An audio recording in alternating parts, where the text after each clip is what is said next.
Hola, buenas noches. Mi nombre es Andrés Echeverría y esta es mi actividad de construcción aplicada del primer corte de la materia de lógica y pensamiento matemático. En la explicación de hoy voy a tocar dos temas que es el conjunto de números reales y la lógica proposicional. Entonces voy a empezar con el conjunto de los números reales, que los números reales se basan en cuatro conjuntos, que son los números naturales del 1 al infinito, los números enteros, que están los positivos del 0 hasta el infinito, y hacia la izquierda, que son los números negativos del 0, menos 1, menos 2, menos 3 hasta el infinito. Los números racionales, que pueden ser cualquier número con la forma de a sobre b o diferente de 0. Los números irracionales, que puede ser pi, raíz de 2, raíz de 10, etcétera. Entonces, pues todos estos números reales son la agrupación de todos estos números. Está la operación con los números naturales, que esta es una suma, que es una operación binaria en la que dados dos números llamados sumando se reúnen en uno solo llamado suma. En la resta es la operación en la que buscamos un sumando desconocido conociendo otro sumando y la suma.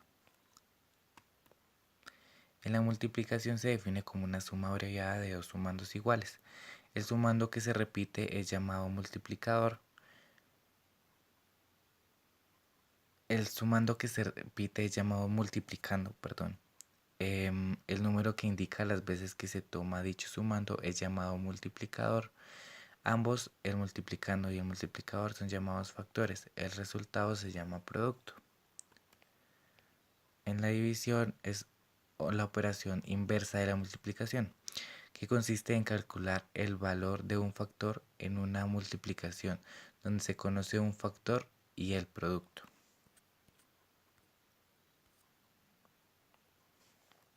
Luego sigue con las operaciones con números enteros, que esta es una suma y si los números enteros tienen el mismo signo, se suman los valores absolutos y al resultado se le coloca el signo común. Luego sigo con la resta de números enteros. La diferencia de la resta de los números enteros se obtiene sumando al minuendo el opuesto del sustraendo. Y pues ese es el resultado. Luego sigo con la multiplicación de números enteros. La multiplicación de varios números enteros es otro número entero que tiene como valor absoluto el producto de los valores absolutos y como signo el que se obtiene de la aplicación de la regla de los signos. La regla de los signos es así: es más por más igual más, menos por menos es igual a menos, más por menos es igual menos y menos por más es menos. La división de números enteros es la división de dos números enteros, es otro número entero que tiene como valor absoluto el cociente de los valores absolutos y como signo el que se obtiene en la aplicación de la regla de los signos. Ya de la regla de los signos que ya había mencionado. Luego sigo con la suma de números racionales. Para sumar y restar números racionales existen dos casos diferentes con los cuales podemos tratar. El primero es cuando poseen un denominador distinto entre los sumandos y el otro es cuando tiene un denominador de igual valor y es por el que vamos a empezar. Cuando resolvemos la adición de números racionales y la sustracción de números racionales con igual denominador, simplemente se mantiene el mismo denominador, que es valor ubicado en la parte inferior de la fracción, y sumamos o restamos los números en la parte superior de la fracción según sea el caso. La multiplicación entre fracciones es sencilla si se sabe cómo hacer. En primer lugar se multiplican los numeradores de todos los factores y a continuación el producto resultante se lo utiliza como numerador. Luego se multiplican los denominadores y al resultado se lo ubica como denominador sin importar si el valor es igual o distinto de esta manera. En este caso, el resultado puede ser simplificado, dividiendo el numerador y el denominador para el mismo número hasta obtener el mínimo número entero en los dos cocientes. Luego sigo con la multiplicación, con la división de números racionales, que para dividir los números racionales tomamos el numerador de la primera fracción y se lo multiplica por el denominador de la segunda fracción, y este resultado será utilizado como numerador. A continuación se toma el denominador de la primera fracción y se le multiplica por el numerador de la segunda fracción, y a ese resultado se lo ubica como denominador. Por lo tanto, en el caso de la división, el orden de los cocientes sí altera el resultado. Veamos este ejemplo. Como se puede notar, para dividir dos números racionales se debe multiplicar en cruz, tomando en cuenta que el numerador y el denominador de la primera fracción no cambia de orden, pero la segunda fracción sí lo hacen para lograr el resultado final. Luego sigo con operaciones con números irracionales, que para poder sumar o restar los números irracionales seguimos las reglas básicas de la matemática para la suma y la resta de radicales, es decir, que solo podemos sumar o restar los números que tienen radicales semejantes. Estos serían posibles números que podemos sumar o restar. Luego sigo con la multiplicación de números irracionales.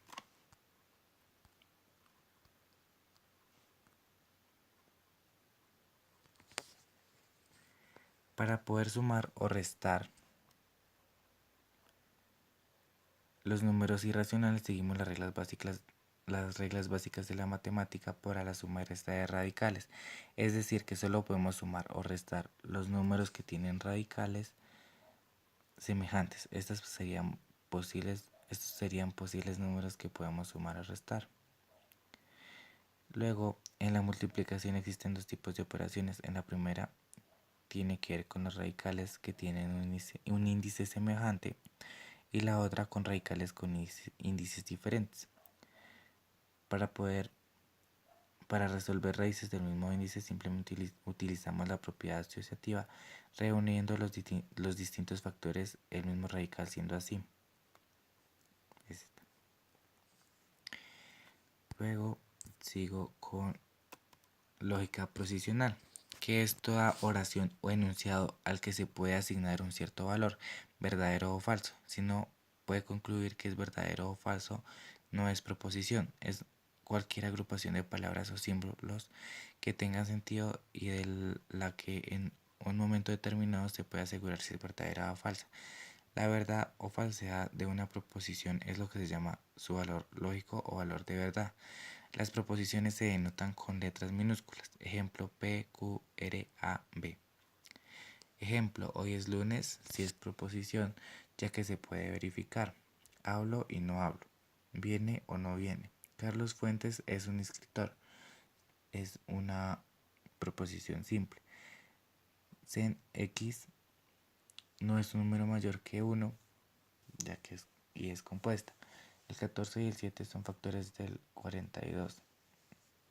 Esta es una proposición simple. Luego sigo con las proposiciones simples o atómicas. Las composiciones simples o atómicas son proposiciones que ya no pueden descomponerse en dos expresiones que sean proposiciones. Estos ejemplos, como la ballena es roja, la raíz cuadrada de 16 es 4, Gustavo es alto, Teresa va a la escuela. Proposiciones compuestas o moleculares. Las proposiciones en las que aparecen las partículas gramaticales como no, o, y, sí, entonces sí y solo sí se les llama proposiciones compuestas o moleculares. Ejemplos de proposiciones compuestas, como la ballena no es roja, Gustavo no es alto, Teresa va a la escuela o María es inteligente, 4 es menor que 8 o 6 es mayor que 10. El 1 es el primer número primo y es mayor que 0. El 7 es mayor que 5 y 7 es menor que 10. Si Yolanda es estudiosa, entonces pasará el examen. Si corro rápido, entonces llegaré temprano. Terminaré rápido, sí, y solo si me doy prisa. Aprenderé matemáticas, sí, y solo si estudio mucho. Luego eh, paso con las tablas de verdad, que se divide en cuatro, que está la conjunción, que es un operador que actúa sobre dos valores de verdad, típicamente los valores de verdad de dos proposiciones, devolviendo el valor de verdad verdadero cuando ambas proposiciones son verdaderas y falso en cualquier otro caso, es decir, es verdadera cuando ambas son verdaderas. En términos más simples, será verdadera cuando las dos proposiciones son verdaderas. Luego sigo con la disyunción, que la disyunción es un operador lógico que actúa sobre dos valores de verdad, típicamente los valores de verdad de dos proposiciones, devolviendo el valor de verdad verdadero cuando una de las proposiciones es verdadera o cuando ambas lo son, y falso cuando ambas son falsas. En términos más simples, será verdadera cuando por lo menos una de las proposiciones es verdadera, de lo contrario será falsa. Luego sigo con la implicación o condicional. El condicional material es un operador que actúa sobre dos valores de verdad, típicamente los valores de verdad de dos proposiciones, devolviendo el valor de falso solo cuando la primera proposición es verdadera y la segunda falsa y verdadero en cualquier caso. Luego sigo con equivalencia, doble implicación o bicondicional. El bicondicional o doble implicación es un operador que funciona dando el valor de verdad cuando ambos valores son iguales y dando el valor de falsedad cuando ambos valores son diferentes. Y esta es la bibliografía citada de donde busqué la información para hacer este trabajo. Espero que se haya entendido. Espero que me hayan entendido un poco de lo que hablé y nada, es todo. Muchas gracias por ver este trabajo y ya. Buenas noches.